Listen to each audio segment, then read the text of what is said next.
Hello and welcome back to another edition of Viper Bites as we continue our little series here looking at injury risk players amongst the certain positions here when it comes to fantasy football. And now it is time for us to turn our attention to the tight end position here. Now, like Doctor Strange and Infinity Wars, there is 14 million different reasons and outcomes for this show to be successful, but really there's only one, and I probably am not going to nail it on this one either. So let's get into it here. Now, for the most part, the tight end position is a fantasy wasteland. When it comes to production and predictions, it has been an absolute crapshoot the last few years. Now, outside of maybe Mark Andrews and Travis Kelce, we as fantasy managers, we have more questions than we're getting answers. Now, of the top 20 producing tight ends in 2021, only 5 played in 17 games. That's right. Only 5 tight ends in that top 20 managed to stay healthy for 17 games. And that may be pushing it because we know that health and injuries, being hurt and being injured, those are two separate things. Now, tight ends, more than any other position, are more susceptible to shoulder injuries, more susceptible to ankle injuries, and they're definitely more susceptible to hand injuries due to the nature of the position. We're talking about guys who have to go over there, they have to block, and they got to run, then they go over the middle, they're going to get hit. That is what's going to happen. So it's no surprise that some of the top end talent at the position, they're going to find themselves in a serious injury risk type situation, just like the guy right here, George Kittle. Now, Kittle, he is being drafted late third, early fourth, depending on what kind of format that you're using for your fantasy drafts. And for me, that risk doesn't outweigh the reward at this point. Now, at 28 years of age, those injuries, they are starting to add up. My injuries, they started adding up at like 20 years old. So, and I wasn't very talented. I didn't play a very high level, but George Kittle, he's playing a high level. He's talented. He's getting hit every single day. So, yeah, those numbers are going to add up. But yet, he still finished as a top 5 tight end. But from week to week, you didn't know what you were going to get. From weeks 5 to 8, Kittle would miss 3 games. And then from week 16 to 18, while he was healthy, he completely disappeared after producing 3 huge weeks. So you had 3 big weeks from George Kittle and then nothing for 3 weeks. Maybe that's more about the position than it is about the injuries. But hey, if you're not producing, you might as well just be injured, right? Now, he has not played a full season since 2018. He's missed 13 games in the last 3 seasons, and that, more than anything, is why he lands at the top of this list. Your best ability is often your availability, and despite all the rewards that he's going to give you, all that high-end production, he is going to miss time. He has missed time. Now, again, I talk about that high-end, that reward, finished as PFF's highest-graded tight end, 91.2, and repeated as the leader in yards per route run at 2.35 amongst the tight end position for the 4th consecutive season. He still finished tight end forward both overall points and points per game, despite playing in just 13 contests. Now, if you get Kittle in the late 4th, 5th, 6th round, hey, I'm all about it because there is some huge reward. There's going to be some kind of payoff, but it's just not going to be consistently throughout the season. Look, 2021, let's go through this rap sheet in 2021. He had that calf strain there back in that week 3 loss against the Packers. He played through it, but he was then eventually placed on the IR. Then he also dealt with that knee soreness ahead of week 5 contest against Atlanta. Then you go back to 2020, hamstring, MCL sprain, foot fracture. These injuries all added up throughout the season. Back into 2019, he also had that knee sprain there, that patella sprain. So we know that there's going to be injuries. We know that risk is going to be high when it comes to George Kittle. We also know that the injuries are going to be high when you talk about Rob Gronkowski. So we've talked about George Kittle. He's a big-time player at the tight end position. So is Rob Gronkowski. These are guys who are getting targeted often in the offense, which means they're going to get hit quite a bit in their offenses. When every time they touch the ball, they're going to get hit. It's just what's going to happen. Now, the veteran tight end easily has the longest injury rap sheet here, and that's due to the fact that he's played football at a very high level for a very long time. Now, Gronkowski's 2022, it's still in doubt. We don't know if he's going to retire. We don't know if he's going to play. So that's something to keep an eye on here. And he's only played 16 games once since 2011, including missing 5 games last season and 18 games over the last 5 years. Last year, the games that he did play, 12 games. 55 receptions, 802 yards, 6 touchdowns. That was good enough to be the tight end 7 in fantasy and the tight end 3 when it came to fantasy points per game. So yeah, you can pencil him in basically as a top 5 tight end when he's available. Problem is, we don't know what that's going to look like. Why did he miss time last year? We had back spasms going back into week 8. We had that punctured lung back in that week 4 loss to the Rams, in which he missed 4 games. That also included that rib fracture there. Back in 2018, he had a back sprain. He had some lumbar problems there. So we know that these injuries are starting to add up when it comes to Rob Gronkowski. So it's really no surprise when he has to go out there and he's banged up. Next up on the list here, newly acquired Jacksonville Jaguar tight end, Evan Engram.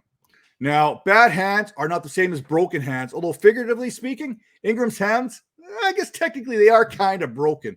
He has played 16 games just once in his 5-year career while missing 16 games over that same period. Yeah, 16 games. That's the equivalent of missing an entire season. So there's reasons why we don't trust Evan Engram, and you can easily see why he's going to land on any kind of injury risk list. Now, after missing the first couple of games last season with that calf strain, Engram seemed to labor much of the season after that. He just didn't seem the same, didn't have the same burst. So that calf strain seemed to bother him all throughout the season. Or was it just the fact that he was maybe compensating for other parts of his body that were not 100%? We don't know. Hey, I'm no doctor. Again, I'll repeat that. But one injury often leads to the other injury, and everything kind of plays off one another. Now, stop if you've heard this before. The reward outweighs the risk when it comes to Engram, making him a value. No, he's not a value, no matter how you want to look at it. Save yourself the headache. If he plays, good for him. If he has success, even better for him. I cannot trust him on fantasy rosters. We talked about that calf strain in 2021. In 2020, it was another calf pull. In 2019, it was a foot sprain. In 2019, again, MCL. 2018, hamstring. MCL, concussion in 2018. The list goes on and on when it comes to Evan Engram. Just avoid him at all costs. He's not giving you the production to compensate for whatever that risk may be, like Gronkowski. Kittle, I can deal with those risks because I know there's going to be some reward. Evan Engram, there has not been a reward. Doesn't mean there won't be, but right now I cannot get on board with this. Another tight end here, another guy getting a little bit older, Arizona Cardinal, Zach Ertz. How does he end up on this list after playing 17 games last year, split between Philadelphia and Arizona? Well, back in 2020 there, he missed 5 games. He has missed 9 games going back to 2016. So there is a history of him missing time. Like I said, he did pull his hamstring there. He didn't miss any time in week 1 against the Falcons. 2020, that was that high ankle sprain. That's what cost him way back in week 6 against the Ravens. That missed 5 games. 2019, rib fracture, kidney laceration. Those things added up. 2017, concussion. 2017, hamstring. So there is a running list here when it comes to injuries to Zach Ertz. Truth is, he was a value at the position last year for fantasy, ranking 5th in PPR points with 180.7. But at 31 years of age, these injuries are going to continue to add up. Even the slightest injuries are more significant once you kind of cross that 30-year-old threshold there. Ertz is getting to that age. Like I said, that body, it doesn't recover like it wants it. And I don't care how great of an athlete you are. Those injuries, they add up. That each and every nick and sprain and bump and bruise lasts just a little bit longer. Then again, hey, I wish my body, I could recover the way these guys did. Now, I expect Ertz to grant owners a nice little trade window, especially with DeAndre Hopkins being suspended for the first 6 games of the season, knowing that Kyler Murray historically starts off the season well, and Marquise Brown, he's in the fold to stretch defenses, which means Zach Ertz should be making some play there underneath. Now, number 5 here, more so than anything, I just want to scare some owners here because Kyle Pitts, he comes in here at my number 5 ranked injury risk amongst the tight end position. And like I said, it's to scare people away. But listen, we talk about the significant injuries that go down into the tight end position. Shoulders, ankles, hands. Those are all high injury risks. Now, add in the fact that Pitts is not your typical tight end, and he plays like a wide receiver. The risk to the knees, the hamstrings, these increase as well. Now, my math isn't great, but if you have 3 high-end risk factors and you add in 2 more high-end risk factors, that puts you now at 5 high-end risk factors, which is a lot more than maybe some other players at this position. Currently, Kyle Pitts' ADP is lower than it was in 2021, which may give you a little bit of a sense of value. Now, just 21 years old, Pitts finished third amongst tight ends in receiving yards, 1,018 through 17 weeks, and was third in route participation at 80%. But he did suffer there in January, that thigh hamstring strain pull, probably because he does do a lot of wide receiver stuff. Not saying that tight ends can't pull their hamstring, but it does increase at the wide receiver type position there.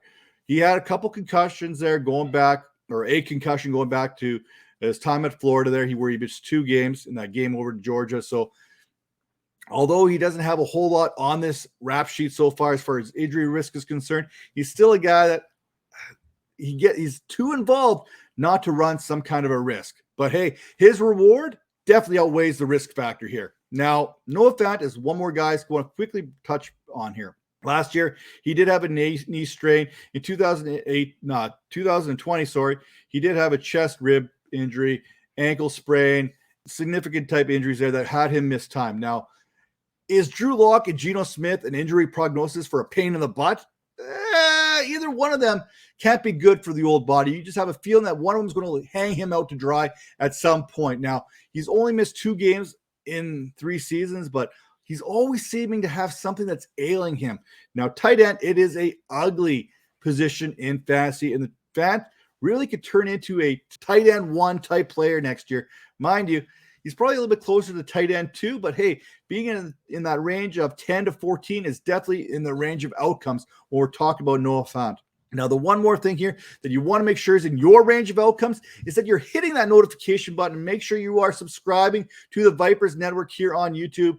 And if you're watching us or listening to us on Apple, Spotify, Stitcher, Anchor, whatever that podcasting platform may be, take a second, download it, and rate and review the show. And when news breaks, when things go down, we are here and we got you covered. So make sure to tune in, and we'll see you next time.